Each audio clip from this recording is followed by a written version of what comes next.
Today, our guest at Meydan TV is Gerald Knaus. Gerald Knaus is a director of European think tank European Stability Initiative, which is dealing with issues of human rights, democracy, enlargement in Europe. And a special focus, Gerald, of your think tank, as we know, is South Caucasus and especially Azerbaijan and its relationships with Europe and European institutions. Ilham Aliyev, president of Azerbaijan, has been recently in Brussels. He visited NATO headquarters, and in a press conference together with NATO Secretary General, he made a statement basically saying that there are no political prisoners in Azerbaijan. And he referred to the Council of Europe Parliamentary Assembly that voted down the resolution of Christoph Strasser on political prisoners. So, what do you think about this statement? And do you think that Council of Europe today gives absolute legitimacy and green light to repressions that Aliyev is having back at home in Azerbaijan? Well, I think this statement shows a few things, and they're all bad for the Council of Europe, and they're all worrying for those who think that modern Europe needs to be based on common values. If we look at the history of the last 30 years, we've seen waves of surprising democratic revolutions. And they were always inspired by this vision that there is a Europe of democracies to which countries can, in a sense, return. This was happening in Eastern Europe. It's now happening in the Balkans. It's even to some extent happened in Turkey in the last 15 years. There was this vision that every democracy is imperfect, but we know what a democracy is. We know what a free and fair election is. And we know what a political prisoner is.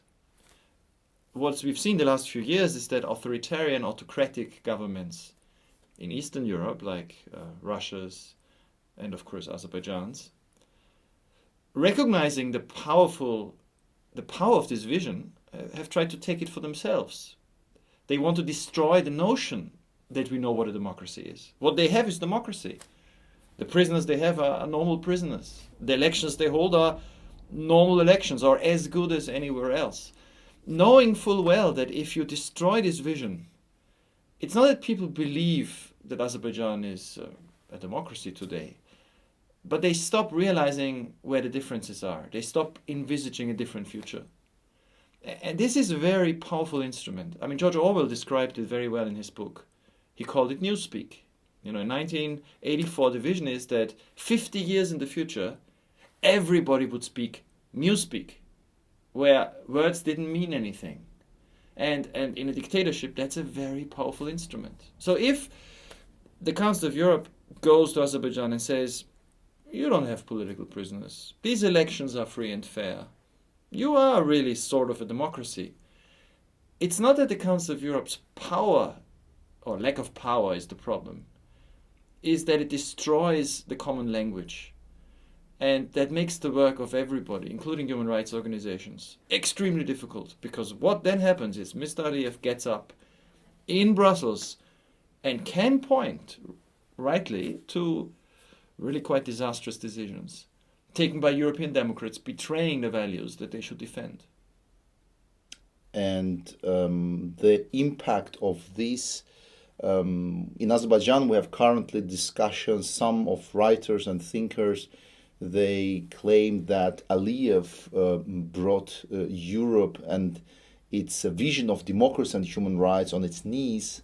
Never anyone in Europe, any other dictator, insulted so much the European values and Europe and its vision. Would you agree with this? Can we say that no, there are also other dictators who are doing it now and who have done it in the past, and Europe dealt in the same way with them, and there was the same results? Or is it something unique what Aliyev is doing today, or not unique in Europe? Well, I think it's always useful for Europeans to be modest and remember where we are coming from.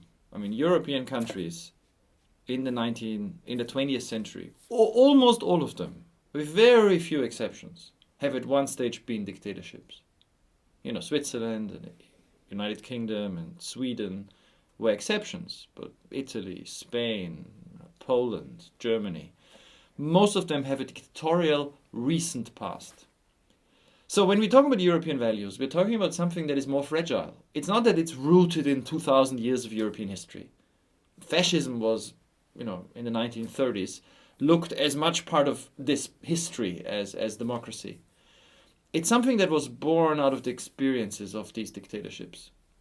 And the powerful vision that democracy provides a better life, the only dignified life, has then spread.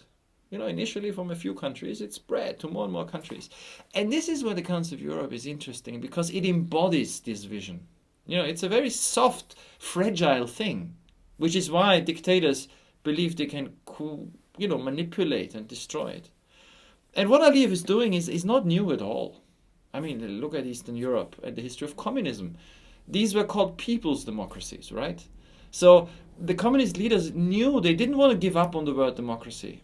So East Germany was a people's democracy, and many of the other countries in Central Europe. But people knew in the end there was a difference between the elections they had in East Germany and the people's democratic system they had in East Germany and the system we had in Western Europe. But Eastern Europe wasn't part of the Council of Europe. No, and Eastern Europe was not part of the Council of Europe. And in fact, the one club of which it was a member, the today's OSCE, the predecessor, did something that was in hindsight an ingenious stroke, which was to say, look, we all have different systems. Can't we agree on a few common values, like basic political values? And in 1975 in Helsinki, there was this agreement on, you know, basic political values, which everybody knew. You know, there were political prisoners all over Eastern Europe. How could they sign this? But the leaders thought, we just sign it. It's good, looks good, we can present it. It will have no impact. And famously, Henry Kissinger said, this part of the agreement can be written in Swahili. You know, it doesn't care. It's just words. But then what happened was that dissidents in those countries, you know, Václav Havel, Charter 77, Adam Michnik and the Poles, people in Russia, you know, Mr. Sakharov, were beginning to use these commitments and said, hey, you yourself, you leaders have said you've signed up to this. And they were creating Helsinki monitoring groups. And people in the West were beginning to be putting attention onto this. There was a group in the US Congress. So what we saw was a fight for language. Okay, so these regimes signed this up, and then we say, well, you know what that means? This means no political prisoners. And so what we saw was a preparation of a different mindset. And how was 1989 possible? This collapse of dictatorships with no violence, or almost no violence, in Central Europe. It was possible because the dissidents had a very clear agenda developed over these 15 years. And they all came to power, as we know. Václav Havel became president. They had a very clear agenda, which was, here is our agenda, our values. We know what we want to do. We don't need to lose time to figure out what kind of a system and what kind of new forms of dictatorship. We weren't focused on nationalism. We know what we want. And leaders, not the dictators, but a lot of second-rank leaders in the administration, people who then in the Soviet Union, Mr. Gorbachev, even came to power, who were surrounded by people who said, this political prisoners, this is embarrassing. And so Gorbachev, as you know, called Sakharov and said, okay, come back to Moscow. And they released political prisoners. Ideas matter. And the Helsinki ideas mattered. And so then in a moment of enthusiasm, we thought, all of Europe will create institutions, everybody will join, and they will all sign these declarations. And it's a good and powerful strategy, unless, of course, you then don't take it seriously. And what we've seen in the last 5 years is that the OSCE, the Council of Europe, other institutions which have been based on this foundation, have stopped taking their own values seriously. They've given up defending. They have allowed election monitoring, which whitewashes election fraud. So is this a threat to Europe today? Is And this I what think- Aliyev and Putin are doing in Europe? Buying building up wider lobbyist networks inside of Germany, Council of Europe, European Union. I mean, is this threatening anything in Europe at all? Yes, yes, And it what do you is. think? What do you think if this is threatening? Then what do you think can be done about it? In those countries and in Europe or on international level. I think it is a threat because we need, in a sense, we need those institutions. We need those common values because no democracy is perfect. So what we see in the last few months is big battles over the meaning of core democratic concepts in Ukraine, where we see, legislation coming that creates a new autocratic regime. Uh, we see battles in Turkey. We see debates in the Balkans. We see debates in new members of the European Union. We need a reference point. We need to know what the red lines are. And so what these dictators have done is they've destroyed this. And of course they've done it in a way that is a threat to us because they've used, manipulated, incentivized members, elected members of our Western parliaments. So I'm looking now from the perspective of an EU citizen. It's parliamentarians from EU member states that have gone to Strasbourg and in the Parliamentary Assembly voted that in Azerbaijan there are no political prisoners. In fact, they didn't say that. Aliyev is twisting and spinning it. But they did defeat a resolution which gave names. And by defeating that resolution, they gave a propaganda gift to the regime. Or last, the big scandal at the end of the year with the election monitoring, where the Parliamentary Assembly of the Council of Europe sends a mission which is headed by a European Democrat, a British member of Parliament from the Conservative Party, and they say the elections are fine. And we know the elections were stolen, but they say the elections are fine. They come back, there is a committee meeting in Vienna, and again, the committee which sent them says the elections are fine. This really is probably the worst year in the history of the Council of Europe. And 2014, unless we are careful, promises to be even worse. Because now, of course, Azerbaijan is going to assume the presidency. Now, what's the presidency? It's a symbolic thing. But as we say, symbols are all that matters here. If a dictatorship, an autocratic regime, can assume the presidency of the oldest club of European democracies and get away with it, then I think the crisis of the institution has reached a point where you really have to question, well, already now it is in countries like Azerbaijan doing more harm than good. So what can be done about it, or we can't do really anything about it? No, a lot can be done because it's a battle of ideas. And because it's a battle of ideas, it's about debates, it's about transparency, it's about confronting people. So these members of parliament who vote like this, they need to be asked by people they care about in the local press, in their local parliaments, by their voters, by civil society groups.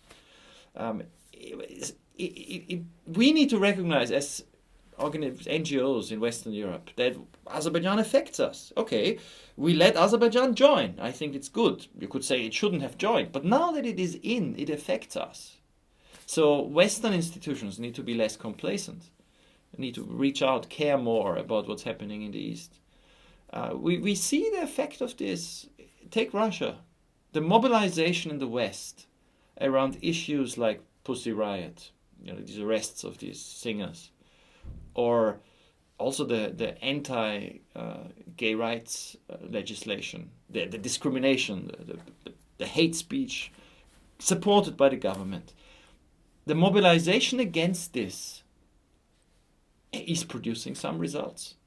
It's a constant battle. When Amnesty International in the 70s started its campaign against torture, more than half the countries in the world were torturing. All of Central America, all of South America was torturing, had governments that tortured.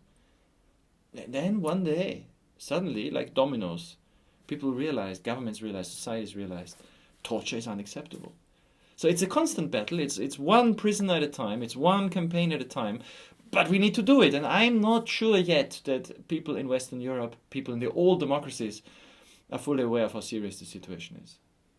Thank you, Gerald. I think we need to do a lot of public awareness campaign in Europe itself, in Western Europe as well. So there is more awareness about how important are these battles that are fought, but maybe many people on local level do not realize how it can impact their lives and the future of the continent. Thank you very much for coming to Thank you. Meydan TV. I hope we'll see you again. Thank you very much and see you next time at our studio.